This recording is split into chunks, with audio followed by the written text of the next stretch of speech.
33 Karimata, Kebanggaan Madura, mempersembahkan serial Sandiwara Radio, Sabda Pandita Ratu.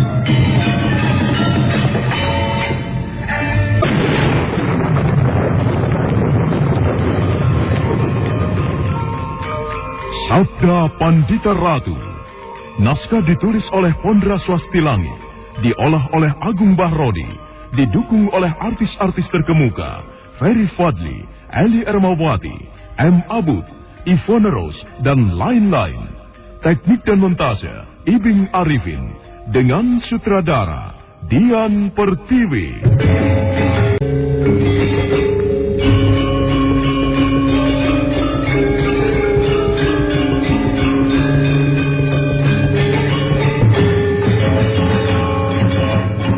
Dan ini memang sulit dimengerti, Nak Mas Rameswara. Anakku, Rameswara masih baik, Ibu Tut. Apa yang bisa dilakukan oleh seorang bayi? Mungkin karena putra Nak Mas masih bayi, masih tidak bisa melakukan apa-apa. Durga Parabandari memanfaatkan keadaan itu. Aku tidak mengerti. Aku masih tetap tidak mengerti, Paman Putut Gajah Wengkar.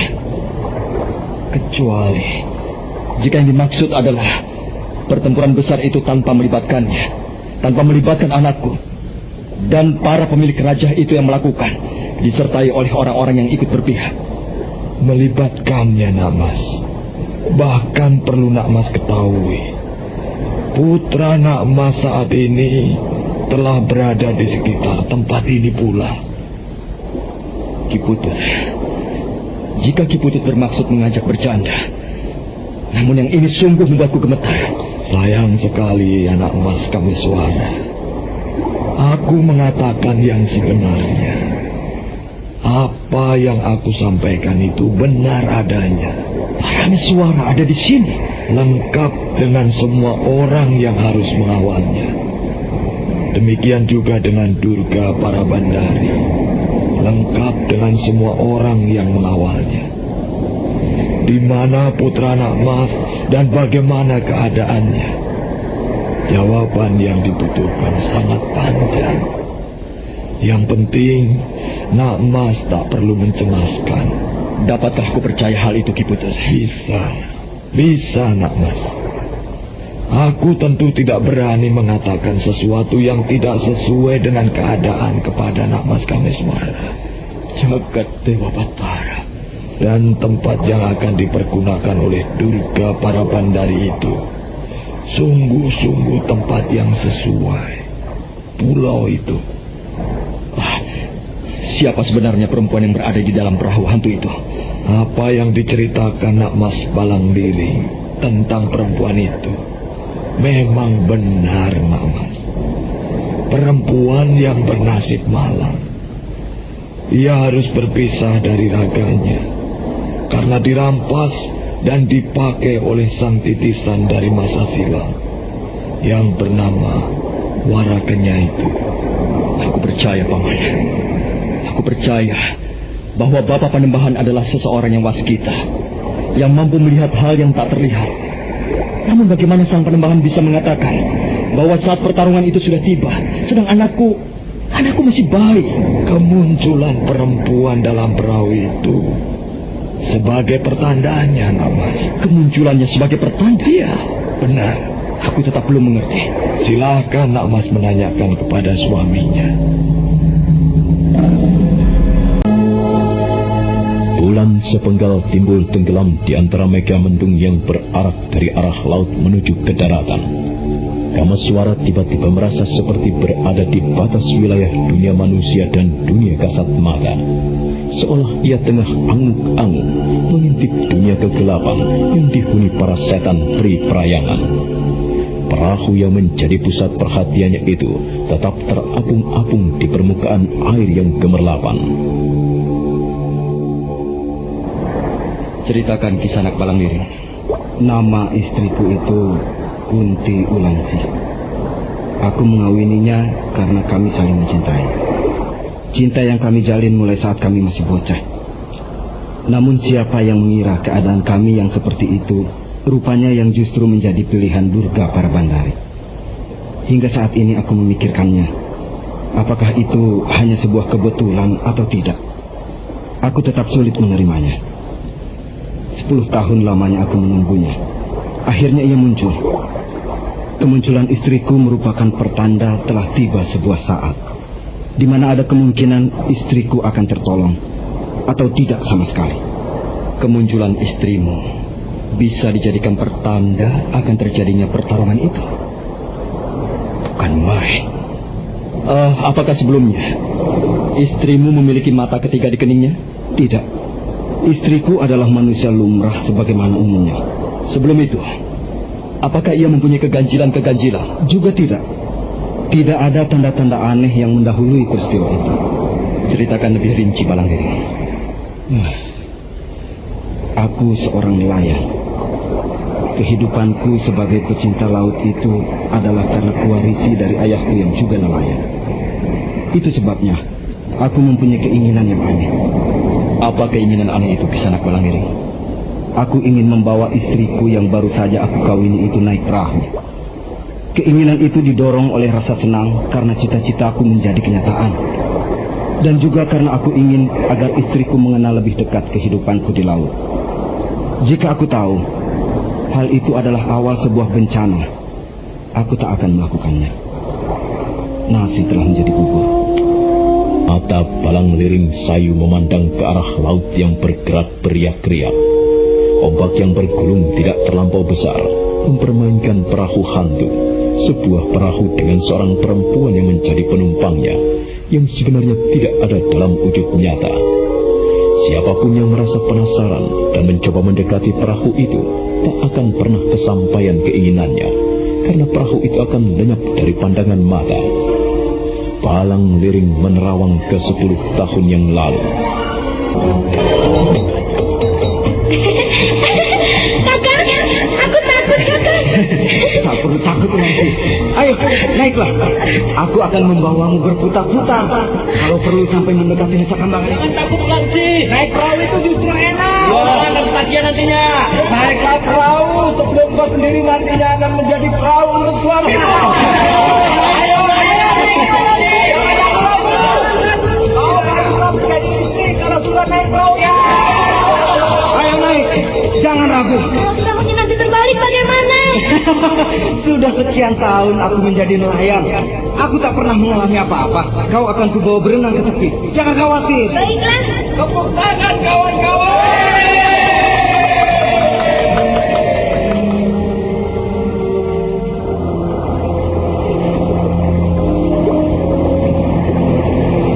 Bagaimana, Ulansi? Kau merasa takut? Enak juga ya, Kang. Tetapi kalau ombaknya membesar bagaimana? Di sini ombaknya tak akan membesar, Ulansi. Kecuali kalau di sebelah selatan dari Pulau Nusa Kambangan itu. Di sana langsung berhadapan dengan lautan besar. Ombaknya sebesar rumah. Tempat ini terlindungi oleh pulau itu. Jadi teriaknya tenang. Bagaimana? Apa yang kita inginkan akhirnya kesampaian juga ya. Kakak masih ingat ketika kita masih bocah kan, kita bermain pasir. Iya, kenapa? Saat itu kita bermain suami istri. Kakak menjadi suamiku dan aku menjadi istrimu. Siapa mengira apa yang dulu hanya sebuah permainan itu sekarang menjadi kenyataan. Kita patut bersyukur, Ulansi. Cinta kita yang kita pupuk sedari bocah hingga sekarang akhirnya menjadi kenyataan. Kedua orang tua kita masing-masing merestui hubungan kita. Tetapi Kenapa? aku takut. Apa yang kau takutkan? Dulu aku pernah menyampaikan pada kakak. Tidak perlu takut, Ulansi. Semuanya akan berlangsung. Gadis yang baru memasuki kehidupan rumah tangga dan akan menjalani tugasnya sebagai seorang istri memang akan takut. Akan tetapi nantinya malah akan ketagihan. Kakak.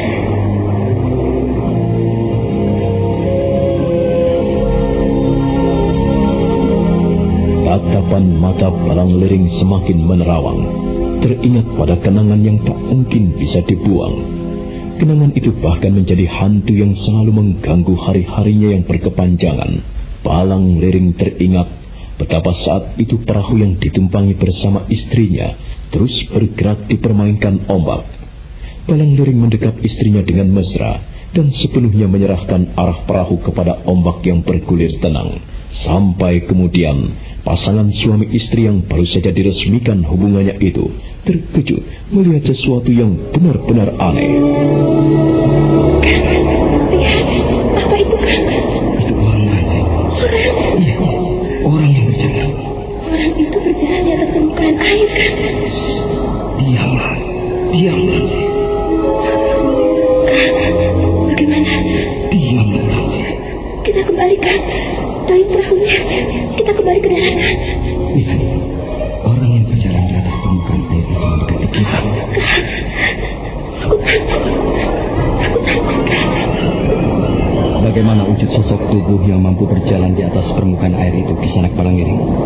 Aku sulit menggambarkannya. Wujudnya nyata? Itulah yang kumaksud. Wujudnya tidak nyata. Ia seperti tidak ada atau lamat-lamat. Bahkan aku bisa melihat garis bukit di kejauhan tembus melewati tubuhnya. Orang itu berada dalam keadaan antara ada dan tidak ada. Yang jelas, ia perempuan. Pakaiannya berkibar-kibar di tiup angin. Ia benar-benar berdiri di atas permukaan ombak. Kakinya ikut bergerak naik jika ombak naik, dan turun jika ombak turun. Wajahnya mirip istrimu? Tidak, sama sekali tidak. Wajah itu terlampau kaku. Keningnya? Ya, ada sebuah mata di keningnya. Itulah yang membuatku gemetar. Lalu bagaimana? Aku dan istriku benar-benar ketakutan. Aku yang sudah terbiasa berperahu tak habis mengerti mengapa ada keanehan semacam ini. Meski orang itu wujudnya seperti itu, namun ia bisa menjawab pertanyaanku. Apa yang disampaikan kepada Kisanak saat itu? Siapa kau? Namaku Warakenyan. Kau mau apa? Beberapa puluh dan ratus tahun yang lalu, tubuhku dibakar dan kemudian dilarung di tempat ini. Debu mayatku dibuang ditaburkan ke permukaan laut. Kini tiba saatnya aku lahir kembali ke dunia ini. Palang Liring menghela napas berat. Kameswara yang duduk di sampingnya mampu merasakan betapa berat beban yang disangga oleh pemuda bernama Palang Liring itu. Kameswara menoleh perlahan. Perahu kecil dengan lampu kecil itu masih terapung-apung di kejauhan. Rasanya sulit diterima bahwa perahu dan penumpangnya itu adalah hantu. Lalu apa? Apakah perlu menghubungi kami? Aku akan meminjam istri. Apa maksudmu? Kau mau apa? Sudah lama sekali aku menunggu datangan saat ini orang muda.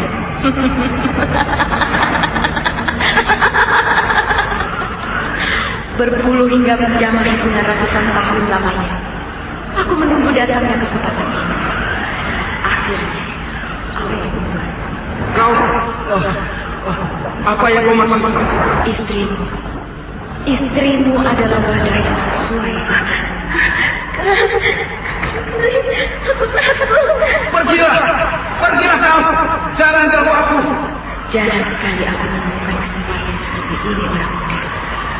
Beratus tahun lagi, belum tentu aku akan dapat kesempatan emas seperti kali ini. Ikhlaskanlah istrimu. Kau tak punya pilihan lain. Kau tak bisa menolaknya. Bagaimana caranya? Pergilah. Pergi. Jangan ganggu kami. Pergi. Kau harus merelakan istrimu orang muda. Istrimu wadah yang paling sesuai untuk. Oh, aku tak akan membiarkan kau melakukannya.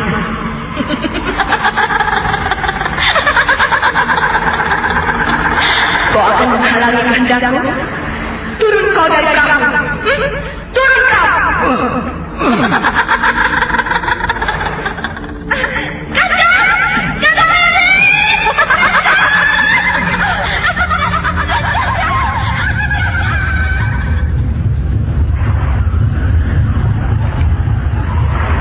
Aku tak tahu dengan jelas apa yang telah terjadi. Semuanya berlangsung dengan cepat orang itu hanya mengacungkan tangannya kepadaku. Namun sebuah kekuatan tak terlihat mendorongku dan membuatku terjungkal. Sebagai seorang nelayan, aku tentu mampu berenang dan mengapung di permukaan air cukup lama. Namun yang kualami benar-benar aneh. Hanya beberapa saat aku mengapung di atas air. Dan makin lama pandangan mataku semakin kabur. Aku semakin kehilangan kesadaran dan kemudian tidak ingat apapun lagi. Manakala aku terbangun, aku telah tergeletak di pantai dikerumuni banyak orang. Aku yang kemudian mulai mampu berpikir dan mengingat kembali, berteriak-teriak sejadinya. Bagaikan orang liar, aku menggunakan perahu yang lain mencari istriku. Namun usaha itu tak membuahkan hasil. Istriku lenyap. Lalu, siang harinya, aku yang dibantu oleh beberapa orang penduduk serta segenap keluargaku maupun keluarga istriku mencarinya. Beberapa buah perahu dikerahkan untuk menjelajahi wilayah ini. Namun usaha itu sia-sia. Malam ke-7 ketika aku sedang menyendiri, aku dikejutkan oleh munculnya perahuku.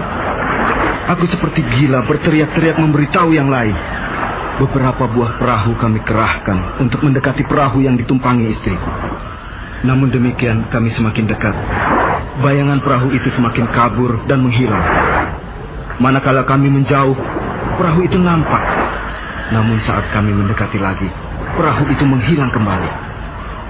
Sejak saat itulah aku menyadari bahwa perahuku dan istriku telah menjadi hantu. Kejadian aneh itu hanya berlangsung sekali. Malam-malam berikutnya, perahu hantu itu tak pernah muncul kembali. Namun aku masih tetap bertahan berada di pantai. Siapa tahu hantu perahu dan istriku itu mau menampakkan diri lagi. Hari demi hari lewat, perahu dan istriku lenyap tak ada jejaknya. Peristiwa itu benar-benar membuat aku gila. Dalam keadaan seperti itulah, ketika aku masih bertahan untuk menunggu perkembangan, saat itulah sang Panembahan lewat. Sang Panembahan Dwi Payana? Benar. Lalu? Kepada sang Panembahan yang lewat itu, aku menceritakan apa yang terjadi. Sang Panembahan rupanya sudah mengetahui dan maklum atas apa yang terjadi. Aku diberikan wejangan yang menyejukkan hati dan nasihat yang menenteramkan jiwa. Lebih dari itu, sang Panembahan menjanjikan sebuah kemungkinan, bahwa aku masih akan bisa bertemu lagi dengan Ulangsi. Sang Panembahan kemudian membawaku ke kaki Gunung Gangsir. Sejak saat itu, aku menjadi siswa sang Panembahan. Aku mempelajari berbagai ilmu, dan diantaranya adalah ilmu kanuragan. Itu sebabnya aku melihat kau menguasai ilmu yang cukup tinggi di sana Palangiri. Bahkan sang Panembahan telah berkenan mewariskan Aji Cundomani kepadamu. Iya. Lalu? Hingga setahun yang lalu, sang Panembahan rupanya telah mendapatkan sebuah misi. Aku diperintahkan untuk kembali ke tempat ini. Dalam setahun ini, aku dengan sabar menunggu, dan akhirnya apa yang diucapkan oleh sang Panembahan itu menjadi kenyataan. Dalam sebulan terakhir inilah, setiap malam ia selalu muncul. Dan ini sebuah pertanda bahwa apa yang dikatakan oleh sang Panembahan akan terjadi. Sebuah kesempatan telah terbuka untuk menolong istriku. Jika kesempatan ini tak kupergunakan dengan sebaik-baiknya, maka betapa malangnya Ulangsi. Demikianlah yang bisa aku ceritakan. Terima kasih untuk cerita yang telah kau paparkan Kisanak Balangiri. Ki Putut Gajah Wengga. Iya, bagaimana nak Mas? Apakah pada saat ini sang Panembahan Dwi Payana berada di sini? Ya, tidak secara langsung, nak Mas. Tidak secara langsung. Ya. Ya, aku mengerti Ki Putut. Aku mengerti apa yang dimaksud. Sang Panembahan memang tidak secara langsung datang ke daerah ini. Akan tetapi sentuhan tangannya tentu mampu menjamah seolah tangan sang Panembahan sendiri yang melakukan. Bukankah demikian, Ki Putut Gajah Wengga? Baiklah. Jika Bapak Panembahan Dwi Payana tidak hadir secara langsung, lalu bagaimana dengan anakku? Siapa yang mengawal Parameswara? Apa yang akan aku ceritakan? mungkin sulit dimengerti, Nak Mas Kameswara. Aku sarankan, sebaiknya Nak Mas melihat sendiri bagaimana keadaan putra Nak Mas. Siapa yang mengawal anakku, Ki Putri? Perempuan yang menyusuinya itu tentu? Ya, benar Nak Mas. Nyai Nawang Gumilang hadir juga di tempat ini. Bapak Wasi Presima? Iya, Sang Wasi juga hadir di tempat ini. Lalu siapa yang mengawal anakku? Jika Nyai Uma Durga Prabandari ada di sekitar tempat ini pula, tentu dibutuhkan pengawalan yang amat kuat. Bapak Panembahan sangat tahu akan hal itu. Mengapa Ki Putu tidak mau bercerita? Aku ingin mempersilahkan anak Mas menyaksikan dengan mata kepala sendiri. Dengan demikian apa yang anak Mas lihat akan sanggup bercerita.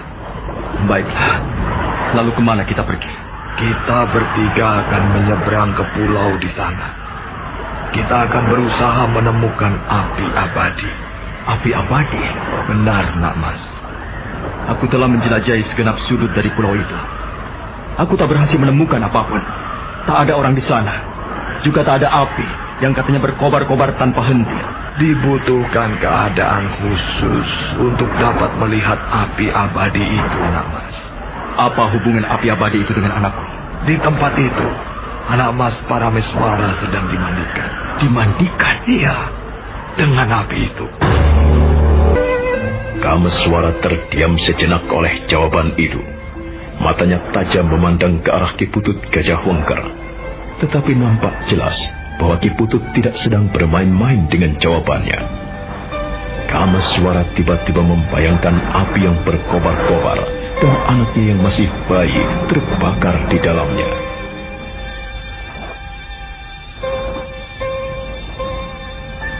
Jagat Dewa Batara, apa yang anak Mas bayangkan tidaklah sama dengan kenyataan yang sebenarnya. Aku sedang membayangkan ada nyala yang berkobar-kobar dan anakku Parameswara berada di dalamnya. Benar demikian, bukan? Ya, benar, Nak Mas. Itu persoalan yang sangat tidak sederhana, Ki Putut. Dengan cara itu, Anangger Parameswara putra Nak Mas akan dapat dipacu untuk segera mempersiapkan diri melawan musuhnya yang sudah tidak sabar ingin segera membunuhnya. Anak Mas tentu pernah mendengar kisah tentang Tetuko yang digembleng di kawah Candra di muka. Tetapi itu hanya dongeng, Ki Putut Gajah Wengker. Anakku bukan Tetuko. Keadaan Parameswara tidak bisa disamakan dengan dongeng itu. Ya, memang benar, anak Mas. Anangger Parameswara memang bukan Tetuko. Dan api abadi itu memang bukan kawah Candra di muka. Namun aku melihat adanya kemiripan. Dan semua itu atas pangestu dari Sang Panembahan? Ya, atas petunjuk dan pangestu Sang Panembahan. Baiklah, aku percaya. Rasa-rasanya aku ingin segera mengetahui bagaimana keadaan anakku. Tetapi ada satu hal yang ingin aku dapatkan jawabnya. Barangkali Kisanak Balangiring tahu. Apa yang akan kau tanyakan, Kameswara? Rambut putih Pamegatsi. Orang itu memiliki Raja Kalacakra. Takdir telah menggariskan nasibnya untuk mengabdi dan memberikan perlindungan kepada anakku. Bahkan dengan nyawanya. Akan tetapi sayang sekali, Pamegatsi mempunyai perilaku yang sangat tidak terpuji. Ia gemar menodai gadis-gadis. Kau pernah mendengar hal itu, Kisanak Balangiring? Iya, aku mengetahui hal itu. Bukankah ia penghuni dari Nusa Kambangan? Benar. Ceritakan yang kau ketahui. Pamegatsi dan Panji Saprang adalah kakak beradik. Panji Saprang yang tua dan Pamegatsi adiknya. Orang tua dari kedua bersaudara itu bernama Ki Lembu Pekik. Ada yang mengatakan Ki Lembu Pekik tinggal dan menghuni pulau itu. Namun keberadaannya nyaris bagaikan dongeng. Mengapa? Terlampau banyak cerita yang berkembang tentang Ki Lembu Pekik. Ada yang mengatakan sudah mati. Ada yang mengatakan masih hidup. Ada yang mengatakan pernah bertemu dengan Ki Lembu Pekik sedang mencari ikan sebagaimana layaknya para nelayan yang lain. Saudara Pamegatsi itu bernama Panji Saprang. Iya, kakaknya bernama Panji Saprang. Orang itu adalah orang yang paling berbahaya dari ketiga pemilik Raja Mata Durga yang lain. Karena ia memiliki sebuah ajian langka yang bernama Aji Condo Birowo. Aku menduga ia memiliki ajian itu sebelum ketempatan Raja Mata Durga. Baiklah Ki Putut. Aku sudah merasa tak sabar untuk melihat dan mengetahui bagaimana keadaan anakku. Mari kita menyeberang ke sana. Ketiga orang itu kemudian segera naik ke atas perahu.